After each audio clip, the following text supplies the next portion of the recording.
جبکہ وہ چھا جائے، یعنی جب دن کی روشنی ختم ہو جائے اور رات کی ظلمت اور اندھیری پھیل جائے، اور دن کی قسم کھائی کہ جب وہ روشن ہو، یعنی جب دن کی روشنی پھیل جائے اور رات کی سیاہی ختم ہو جائے، تو وہ رات اور دن یہ دونوں آپس میں ایک دوسرے کے لیے ضد ہیں، ایک دوسرے کے لیے متضاد ہیں۔ اور اس کے بعد اللہ رب العالمین نے اپنی قسم کھائی کہ اور اس ذات کی قسم جس نے نر اور مادہ کو پیدا کیا، جیسا کہ اللہ رب العالمین نے فرمایا وَخَلَقْنَاكُمْ أَزْوَاجًا، اور ہم نے تم کو جوڑے جوڑے پیدا کی۔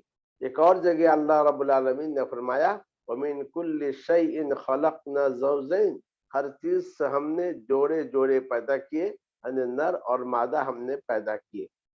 تو نر اور مادہ یہ بھی آپس میں ایک دوسرے کے لیے متضاد ہے۔ تو اللہ رب العالمین نے قسم میں متضاد چیزوں کا ذکر کیا، رات کا ذکر کیا، دن کا ذکر کیا، نر اور مادہ کا ذکر کیا۔ ان متضاد چیزوں کا ذکر کرنے کے بعد اللہ رب العالمین نے بتلایا کہ لوگوں کے اعمال بھی متضاد ہیں۔ کچھ لوگ نیکی کے راستے پہ چلتے ہیں، تو کچھ لوگ ایسے ہیں جو کفر اور نفاق کے راستے پہ چلتے ہیں، تو دونوں کو جو ہے بتلایا گیا۔ تو گویا چونکہ لوگوں کے متضاد اعمال کو بتلانا ہے، تو لوگوں کے متضاد اعمال کو بتلانے کے لیے اللہ عز و جل نے جن چیزوں کی قسم کھائی ہے وہ بھی آپس میں ایک دوسرے کے متضاد ہیں۔ رات کی قسم کھائی، دن کی قسم کھائی، اور نر اور مادہ کی تخلیق کا ذکر کیا۔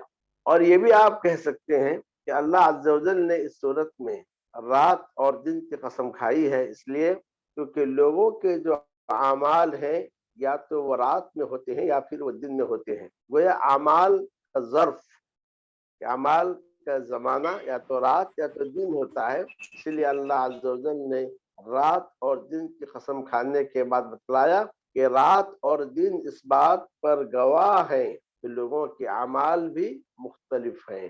تو اللہ رب العالمین نے رات کی قسم کھائی جبکہ وہ چھا جائے، دن کی قسم کھائی جب وہ روشن ہو، اور اس کے بعد اپنی قسم کھائی کہ جس نے نر اور مادہ کو پیدا کیا۔ یا کہ ماں کو مصدری معنی میں لیا جائے، پہلا معنی تھا موصول کا، اور اگر ماں کو مصدری معنی میں لیا جائے مطلب نر اور مادہ کے تو پیدا کیے جانے کی قسم، گویا اس میں نر اور مادے کا بھی تخلیق کا ذکر کیا گیا۔ اس کے بعد اللہ رب العالمین نے فرمایا ان سعیکم لشتی، بے شک تمہاری کوشش البتہ مختلف ہے، یعنی تمہارے کرتوت، تمہارے اعمال، تمہاری تگودو یہ سب مختلف ہے۔ مختلف کیسے ہیں اس کے آگے تفصیل آ رہی ہے۔ فَأَمَّا مَنْ أَعْطَى وَاتَّقَى، پس رہا وہ شخص جس نے دیا اور بچا۔ جس نے دیا یعنی جس نے خرچ کیا، جس نے اللہ کے راہ میں خرچ کیا، جس نے اس راہ میں دیا جو کہ جس کا اللہ عز و جل نے حکم دیا ہے، تو رہا وہ شخص جس نے دیا یعنی اللہ کے راہ میں دیا، واتقا اور بچا، یعنی اللہ کے راہ میں خرچ کیا اور اللہ کے عذاب اور ناراضگی سے بچتے ہوئے زندگی گزارا۔ یہ اللہ کے راہ میں خرچ کیا اور اللہ تعالیٰ کے اور محارم سے بچا، بس رہا وہ شخص جس نے دیا اور بچا اور حسنہ کی تصدیق کی۔ حسنہ سے مراد کیا ہے؟ حسنہ سے ایک تو مراد یہ ہے کہ اس نے لا الہ الا اللہ کی تصدیق کی، کیونکہ اگر توحید نہ ہو تو نہ اس خرچ کرنے کا کوئی فائدہ ہے، اور اگر توحید نہ ہو تو پھر جو ہے سارے کے سارے نیکیوں کا کوئی فائدہ نہیں ہے۔ تو لہذا تقوی اپنانے کے ساتھ اللہ کے راہ میں خرچ کرنے کے ساتھ اس بات کی ضرورت ہے کہ انسان لا الہ الا اللہ کی تصدیق کرے۔ یا پھر حسنہ کا دوسرا معنی یہ ہے کہ جس نے مکافات عمل کی تصدیق کی، یعنی اس بات کی تصدیق کی کہ جو اللہ کے راہ میں دیتا ہے اور اللہ تعالیٰ کے محارم سے بچتا ہے، اللہ عز و جل کل قیامت کے روز اسے اس کا ثواب دیں گے۔ یعنی جو یہ کام ثواب کی نیت سے کرتا ہے، جیسا کہ وہ حدیث آپ نے بارہا سنی ہوگی، من صام رمضان ایمانا و احتسابا، جو رمضان کا روزہ رکھے ایمان کے ساتھ اور اجر و ثواب کی امید کے ساتھ۔ تو حسنہ کا مطلب یہ ہے کہ اجر و ثواب کی امید، اجر و ثواب کی تصدیق کرتا ہے۔ یعنی یہاں جو ہم کام کرتے ہیں، نیکی کرتے ہیں، برائی سے بچتے ہیں، اس کا ہمیں اللہ تعالیٰ کے پاس اجر و ثواب ملنے والا ہے۔ یہ ہوا حسنہ کا دوسرا معنی۔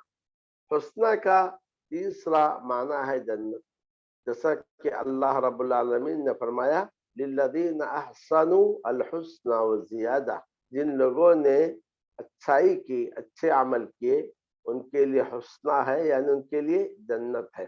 گویا یہاں حسنہ کا معنی یا تو لا الہ الا اللہ ہے، یا تو حسنہ کا معنی یہ ہے کہ نیکی کے بدلے کی اس نے تصدیق کی، اور تیسری چیز یہ معلوم ہوئی کہ حسنہ کا مطلب یہ ہے کہ جنت ہے۔ تو گویا جو شخص اللہ کے راہ میں دیتا ہے اور اللہ کے عذاب اور ناراضگی سے بچتے ہوئے زندگی گزارتا ہے، یا اس کے محارم سے بچتا ہے اور حسنہ کی تصدیق کرتا ہے، یعنی لا الہ الا اللہ کی، یا کہ عمل کے ثواب کی تصدیق کرتا ہے، نیکیوں کے ثواب کی تصدیق کرتا ہے، یا کہ جنت کی تصدیق کرتا ہے، فَسَنُيَسِّرُهُ لِلْيُسْرَىٰ، تو ہم اس کو آسان کر دیتے ہیں آسانی کے لیے۔ ہم اس کو آسان کر دیتے ہیں آسانی کے لیے، کیا مطلب ہے اس کا؟ یہ مطلب ہے ہم اس کے لیے جنت کے راہ آسان کر دیتے ہیں، یا کہ ہم اس کے لیے مزید نیکیوں کی راہ کو آسان کر دیتے ہیں۔ یہاں سے پہلی بات یہ معلوم ہوئی کہ انسان جب نیکیوں کے اسباب کو اپناتا ہے تو اس کے لیے نیکی کا راستہ آسان بنا دیا جاتا ہے، اور اس طریقے سے انسان جب جو ہے برائی کے اسباب کو اپناتا ہے تو پھر اس کے لیے برائی کے راستے کو، گناہ کے راستے کو آسان بنا دیا جاتا ہے۔ یہی سے بعض اہل علم نے بتلایا کہ قبول نیکی کے قبول ہونے کی ایک علامت یہ ہے کہ انسان ایک نیکی کے بعد جب اسے دوسری نیکی کی توفیق ملتی ہے، اس کا مطلب یہ ہے کہ اس کی پہلے والی نیکی قبول کی گئی ہے۔